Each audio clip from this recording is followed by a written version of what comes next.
Hello, everyone, and welcome to the Pasch podcast. Let's get started with your host, Brian Pasch.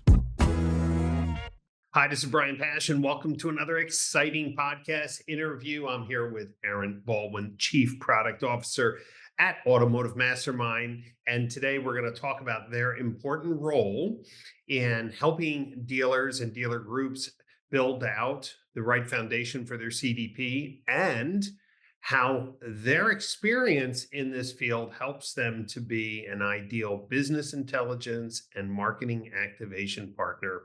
Let's get into it. Aaron, welcome to the show. Brian, thanks so much for having me. Really excited to talk about this. Aaron, let me set the stage for all the dealers who are listening and even members of the vendor community. When you think of Automotive Mastermind, you may think, okay, equity mining, OEM program offers, buyback programs.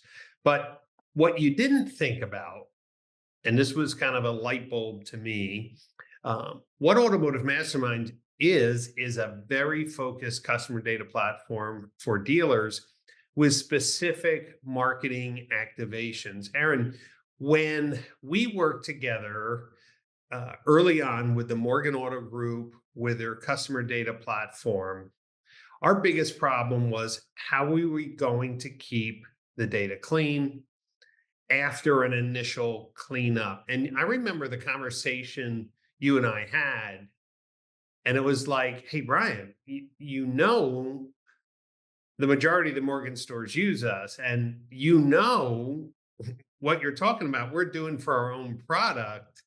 And it never dawned on me like, oh, that must be why the Mastermind platform is so successful, because you're verifying vehicle ownership, you're doing the change of address, you're doing the proper data hygiene. It almost feels, Aaron, like that was the secret sauce, maybe that dealers never appreciated. I think it's a great point, Brian, and it's a part of the secret sauce, right? I mean, if you think about Automotive Mastermind at its core, we're predicting who's about to be in market. And in order to run that prediction and to have that type of business intelligence and predictive analytics, you've got to be sitting on the best foundation of data in order to make those decisions and to make those predictions accurate. So running all of those processes that you just mentioned had to be foundational to us and built into our core as a product to make the rest possible. And for dealers who are thinking about a CDP, let me also set a little groundwork because there's a lot to talk about today. A customer data platform's primary job is to unify the customer records that are spread across the CRM, DMS, maybe a marketing platform, a phone log, a chat log. And once that data is unified, it's really up to the dealer to decide how they're going to activate. What are they going to do with that data? And another piece, aside from the hygiene, we're going to come back to it, is that CDPs don't know loan rates, OEM programs. They don't know what vehicles are the best trade up, right? Their job is to unify the customer data. So really where I see Automotive Masterminds playing is your years of business intelligence, modeling, and prediction connected to a dealer CDP allows the dealers to really have smarter activations, not just for the things that you do, but for all of their marketing campaigns, right? Because in an ideal partnership, you're sharing those signals with the CDP. I don't think dealers completely understand how powerful that is.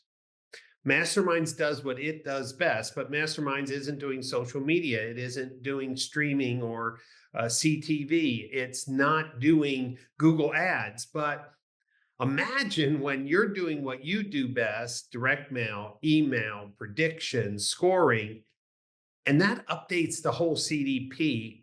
Aaron, do you think dealers are able to grasp that thought of bringing 10 plus, 15 plus years of data management and analytics and plugging that into their CDP?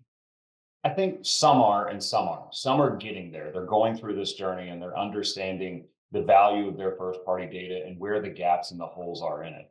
I was having a conversation just this week with another major dealer group who's been on the path of CDP for a while. And one of the things that we had talked about, very specific to what you just mentioned on the activation side, even inside of their own environment, they have trouble executing on the true one-to-one communications, which is something that's foundational and core to us as well, right? Our predictive marketing is, as we'll believe, it's the best in the industry, right? But it's Right. powerful and very strong because there's hundreds of thousands of variants associated to it. So when we were having this conversation, the realization that we came to is, if they use it for those digital channels, social media, CTV, OTT, connecting to Google Ads, et cetera, and have that one-to-many communication that wraps around what our direct one-to-one is, it's a very elegant picture, and it's something that they can easily execute on it. And then they get all the goodness from the rest of the data that we're processing to them. So one, it's about the channels, but two, our predictions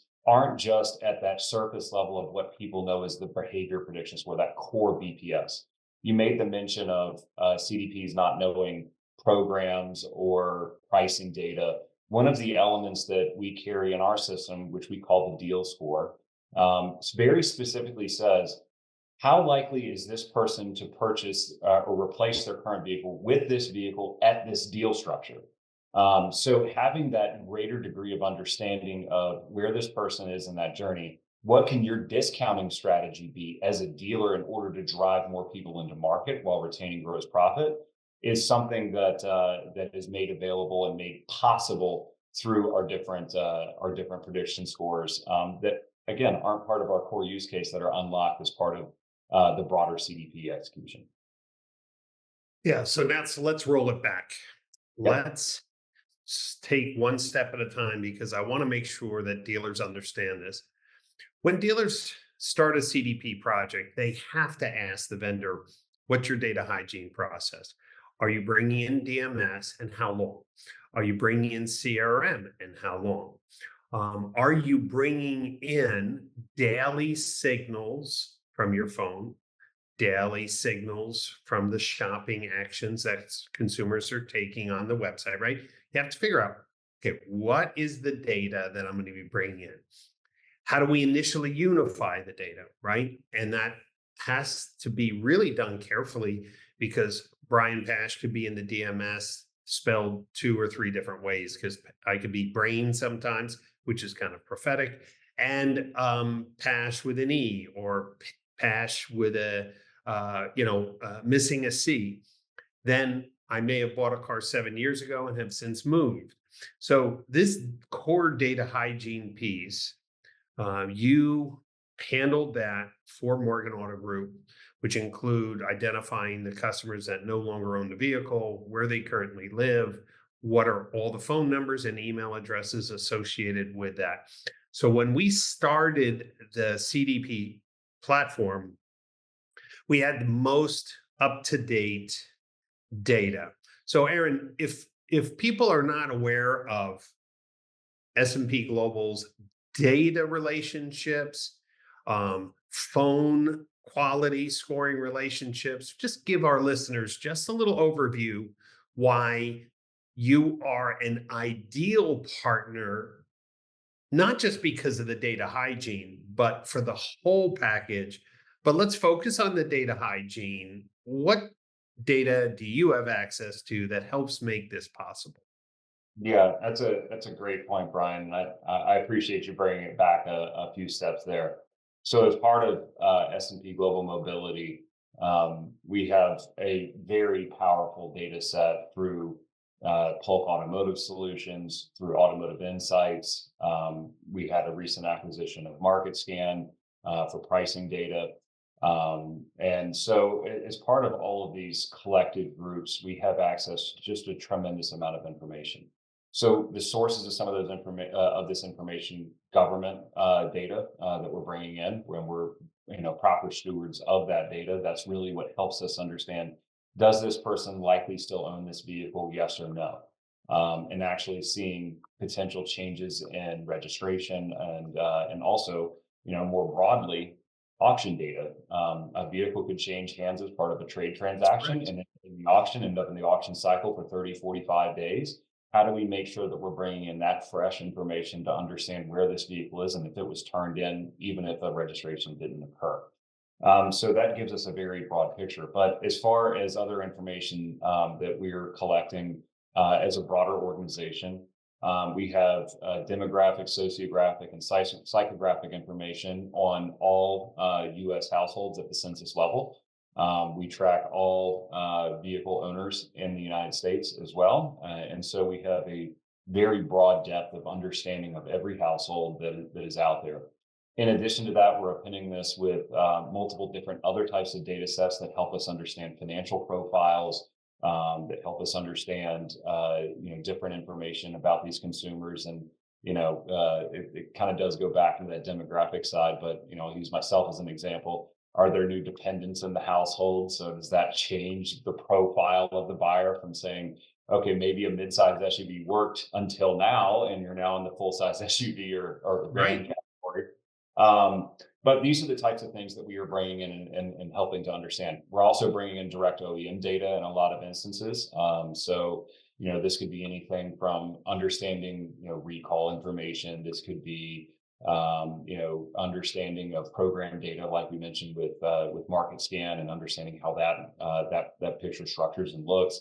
And then we're also generating our own data. And when I say we're generating our own data, we do private incentive optimization for Audi Financial Services, and a couple of other OEMs in the industry, where we're actually generating these private offers to help pull customers into market and help move more metal. So there's a lot of data that's at our core that we're bringing in and stitching together and unifying as part of this. This also includes multiple identity graphs that we're layering together to understand, is this the right phone number for somebody? Is this the best contact information? Is this the best email address?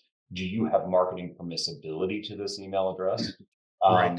And then connecting that all into federal, compliance. Are you layering in national do not call registry and understanding what that picture looks like and how existing business relationship logic applies to it, and if you're allowed to call this person? So really making sure that there's that comprehensive understanding of who is this individual, how can I contact them, where can I contact them, and what am I going to contact them about? You know, I think if dealers understand as they shop for CDP, many of these companies don't have that level of sophistication, that business intelligence, that data merging. And what Automotive Mastermind is moving in the marketplace is to pull alongside of dealers who are investing in a CDP and say, look, let us get your data clean and let's start with a clean slate. Then, as we are doing our direct mail and email and our OEM offers and private offers and upgrade offers, we're going to update your CDP with these valuable signals that we've developed over a long period of time so that your marketing agency can do other marketing. Like you mentioned, you're a one-to-one marketing. A CDP definitely allows for that.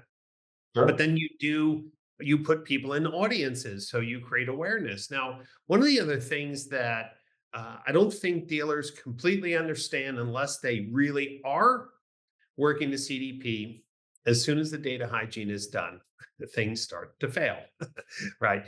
People move, emails bounce. And so one of the other cool services that are now, coming to market through your team is this idea of, I call it a self-healing CDP. If the CDP sends you a signal, hey, this email bounced, or hey, this phone number is bad, you can get that signal, do the data hygiene, update the CDP so that we're not saying, oh, I did the hygiene 3 months ago. Hey, I better do it again, right? It becomes self-healing. And what that means is that valuable customers don't slip through the cracks Mhm. if the CRM, the marketing automation partners, the phone texting platforms are telling the CDP when data fails. That's the key. But if they do tell it, then you can trigger hygiene. And I think that dealers don't understand how fast data goes bad. I know for the Morgan Auto Group, we just looked in a 90-day period. I think it was 32,000 vehicles in 90 days across the group no longer were owned by those customers. That's 90 days, 32,000. They either sold the car or, traded the car. And I was like, wow, when you think of, and of course, that's a larger dealer group, 70 plus stores, but it all adds up, Aaron, right? Because one-to-one communication, marketing, offers all depend on one thing. Does the person still own the car? Where do they live? And how can I contact them? Yet the average dealer's DMS is 40% inaccurate. CRMs don't have, and DMSs don't have mobile numbers. I mean, it's like, is it time that dealers are going to take their first party data seriously and get a tool and a partnership like with Automotive Mastermind to keep it clean? What do you think? I hope so, right? And I think that at least what we see on our side, I mean, if I were to rewind, 5 to 10 years ago and look at buy sells of dealerships, even, right? Let's go all the way back to, buying and selling of stores. There would be instances where a dealer would come in and purchase a new store and would lose all of the first party data that existed from previous ownership. That should be part of that buy sell agreement so that it's Of being course. transferred through. But we are seeing more sophistication in these M&A events where that rarely happens nowadays. Most of the time, that is part of the deal. It's being transmitted. So I do Right. think even at its, at its core foundation, the value of owning that data, keeping that data and having it is being seen as part of M&A transactions. Now, long-term strategy of storing and nurturing and making sure it's clean, I think that's the next stage, which Morgan Auto Group is on the forefront of and developing that strategy out. But as you start to talk to more and more dealer groups, it's becoming more front of mind that my first party data is an incredibly valuable asset, and I need to treat it as such. I need to take care of it. I need to run maintenance on it. I need to run these hygiene processes on it to know that, in fact, this person still lives at this address, to your point, right? And you talked about how fast data changes. We saw in the initial cleansing for Morgan that 40% of the vehicles inside of their DMS had already changed ownership. That's right. But then I think about even using myself as an example. Let's look at the email side of things. I carry 3 email addresses, one for promotional, one for personal, and one for work. Well, that promotional one I delete every so often. Right. Goes away because it gets unruly for a bit, right? So understanding that happened, some people that's a every 6 months, twice a year kind of mechanism for them, just to make sure that they're keeping their inboxes clean and understanding what's really valuable to them and what they really be aware of. I love that. I want to try to reiterate this again. I don't care what CDP platform a dealer chooses, right? Morgan picked Telium, but whether it's enterprise treasure data, Salesforce, or any of the others at the enterprise level, or what I would say custom automotive, full path, full throttle, activator, client commit, whoever.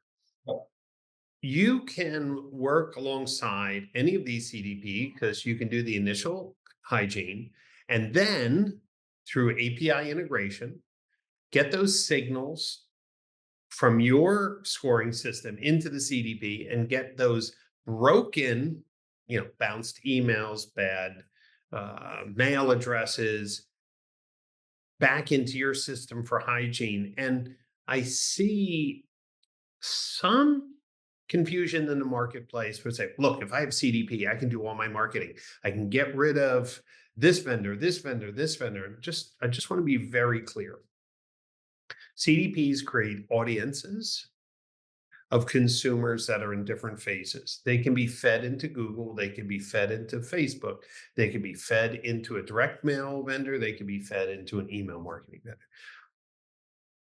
That's the power of the CDP, real-time audience, but you still have to have the content, the offers, the personalization, the calc engine, the predicting scores, and that's not part of a standard CDP. That's where Automotive Masterminds comes in, is that Automotive Mastermind has proven its ability to predict, has proven its ability to deliver attractive offers that people respond to.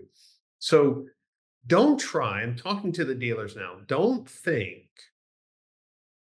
let your ego get in the way. Don't let your thinking say, I get the CDP and man, this is going to transform my marketing activation. What it's going to do is going to transform your communication capabilities. It's going to transform your marketing capabilities and possibilities. You still have to find the right partners who can activate. And Aaron, I think maybe dealers think it's simple. Oh, I can do what Mastermind is doing. But, when you look at those offers and they're one-to-one offers and they're calculated based on what the current vehicle the customer owns and their probability of being back in market, that's not what Google does. That's not what Meta does. That's not what 99% of marketing agencies do. They just don't have the BI.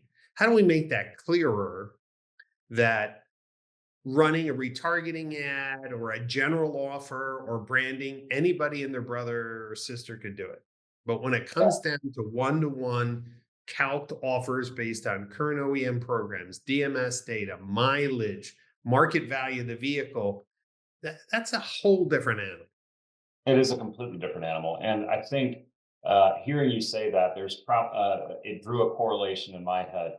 Rewinding back to my days with Asbury Automotive Group and doing marketing on behalf of those dealerships, a lot of those general offers, you put them out in the environment, right? A $299 lease on a Honda Civic or a Honda Accord. And then the consumer comes into the dealership and says, hey, I want this $299 lease, or at BMW, I want a $599 lease on a 5 Series. Well, it's generally built off of a car that doesn't exist in Highline, or it has no idea of what registration is, taxes are, doc fees, etc.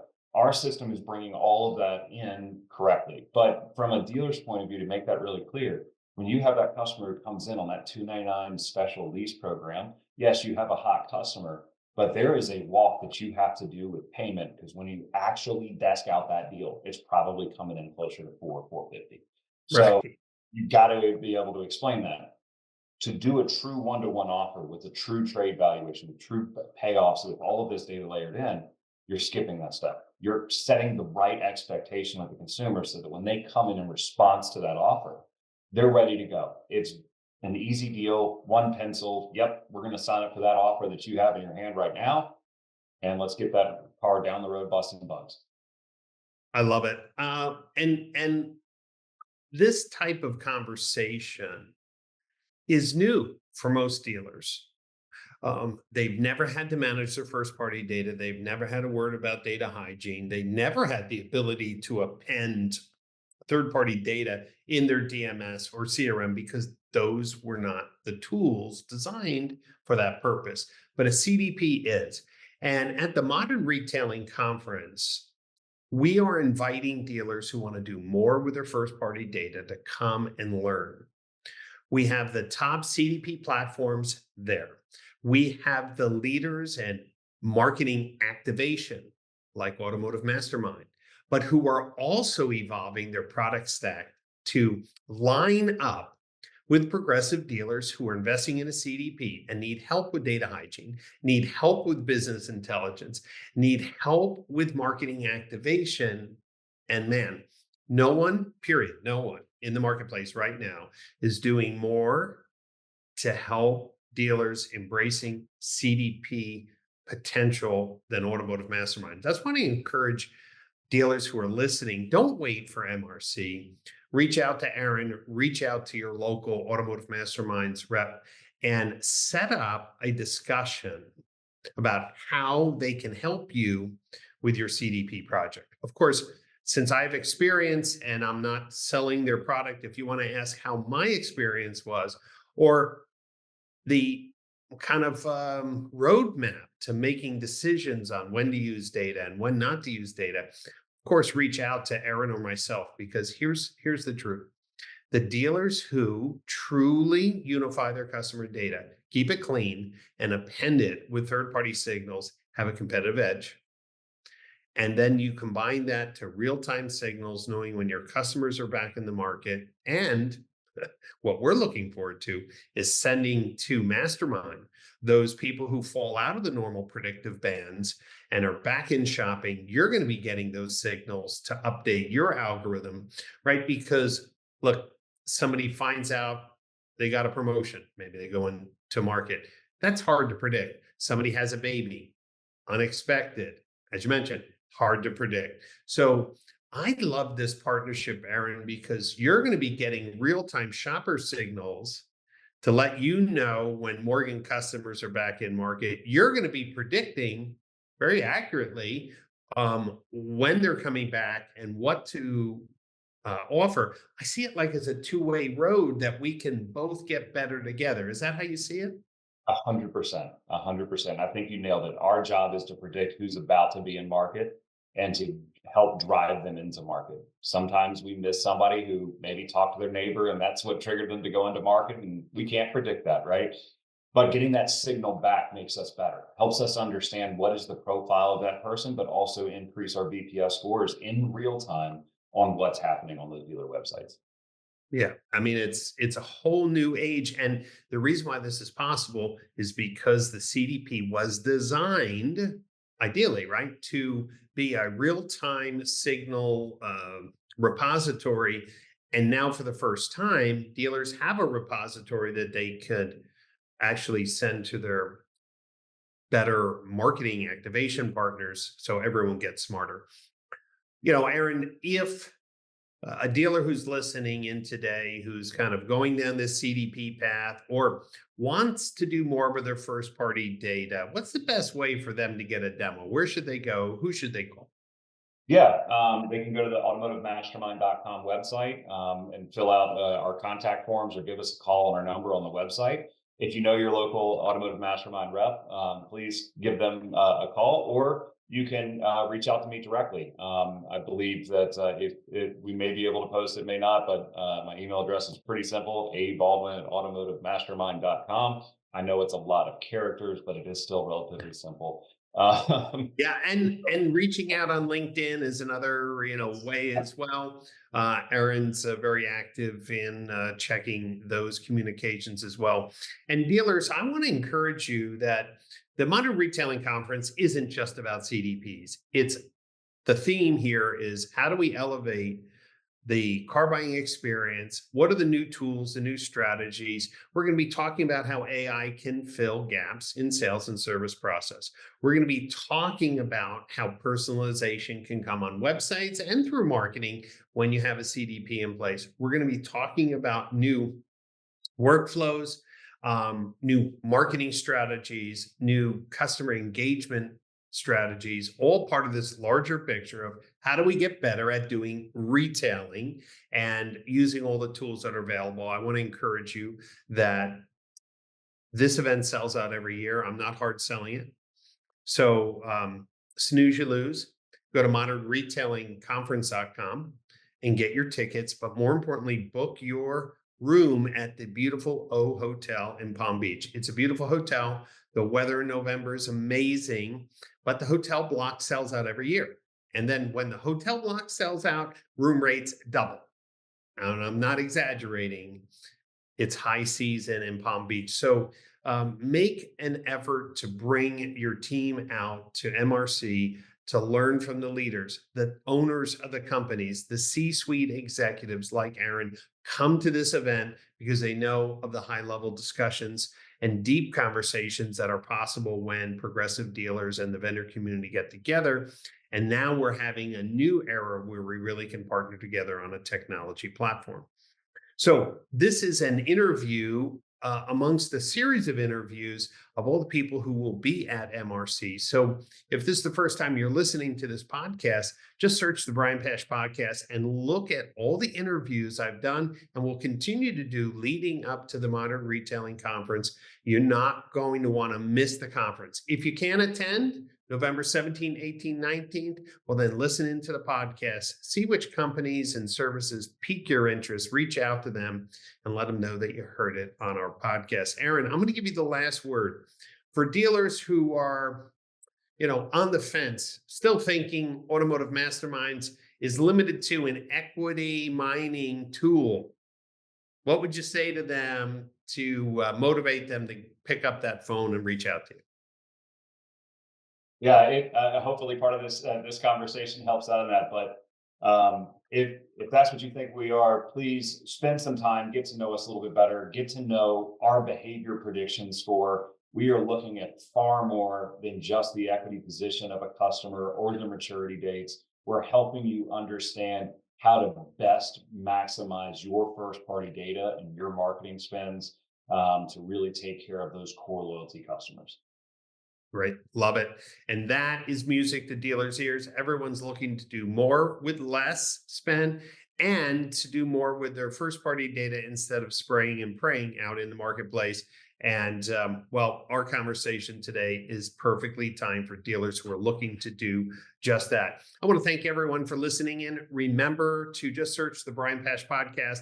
Listen to all the interviews as we lead up to the Modern Retailing Conference, November 17, 18, 19 in Palm Beach. I hope to see you there. Aaron and I will be there, and we're going to have a great discussion on maximizing the utilization of first-party data. Thanks for listening in, and I'll see you next time on another podcast interview.